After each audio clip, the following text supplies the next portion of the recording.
Hi friends, నేనైతే బాగున్నా. మీరందరూ బాగుండాలని దేవుని కోరుకుంటున్నా. Model papers, GK, general studies, any ఎగ్జామ్స్కి ఉపయోగపడే మోడల్ పేపర్స్ లైక్ చేసి షేర్ చేయండి, సబ్స్క్రైబ్ చేయండి. Question number 131. ఆది శంకరాచార్యుడు జగన్నాత్మను స్తుతిస్తూ రాసినది. Answer 2 Soundarya Lahari. Question number 132. Satyavati అంటే ఎవరు? ఆన్సర్ 2 వడ్రంగి. నంబర్ 133. వైఖానసుడు అనగా ఎవరు? ఆన్సర్ 3 మహర్షి.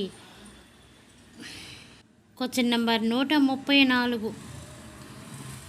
ఆలయ గోపురాలకు అటు ఇటు ఉండే వారిని ఏమంటారు? ఆన్సర్ నాకైతే తెలియదు, మీరే ఆన్సర్ తెలుసుకోండి. నంబర్ 135. వేద సాహిత్యానికి గల మరొక పేరు? ఆన్సర్ 1 శృతి. నంబర్ 136. శంకరాచార్యునికి గురువుగా వీరిలో ఎవరిని పిలుస్తారు? ఆన్సర్ 2 గోవింద భగవతాత్పాదులు. Question number 137. రామానుజాచార్యుని జన్మస్థలం ఈ క్రింది వాటిలో ఏది? Answer 1 Sri Perambur. Question number 138. హనుమంతుని చేతిలో హతమైన రాముని కుమారుడు ఎవరు? ఆన్సర్ 3 అక్షకుమార. Question number 139. ధృతరాష్ట్రునికి మహాభారతం సంగ్రామాన్ని కంటికి కనిపించినట్లు వివరించినది ఎవరు? ఆన్సర్ 2 సంజయుడు. Question number 140. మహాభారత యుద్ధంలో శకునిని చంపినది ఎవరు? ఆన్సర్ 4 సహదేవుడు. Question number 141.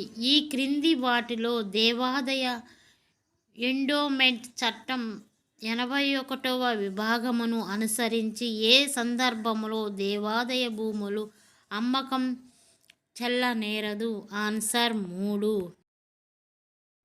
దేవాదాయ చట్టం 30/1987 అమలులోకి వచ్చుటకు ముందు కానీ తదుపరి కానీ ప్రభుత్వం లేదా కమిషనర్ యొక్క ముందస్తు అనుమతి పొందకుండా అమ్మకము జరిపిన ఎడల.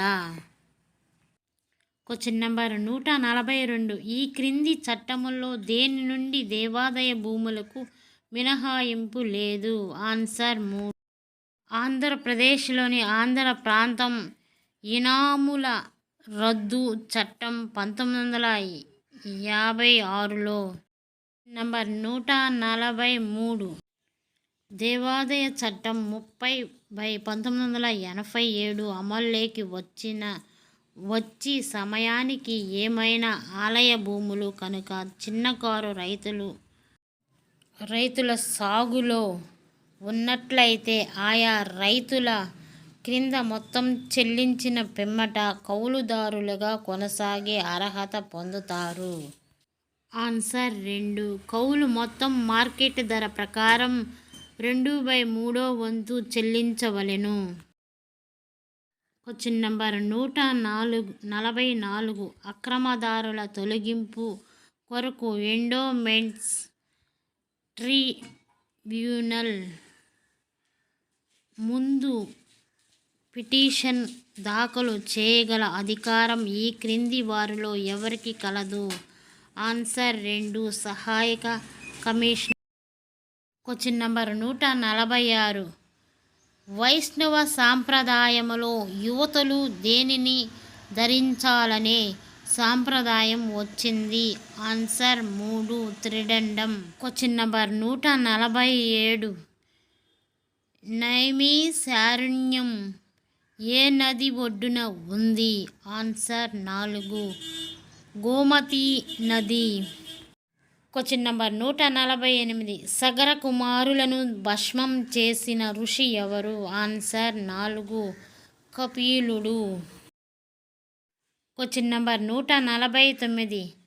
వ్యాస మహర్షి చెప్తుండగా మహాభారత కావ్యమును లభించినది ఎవరు?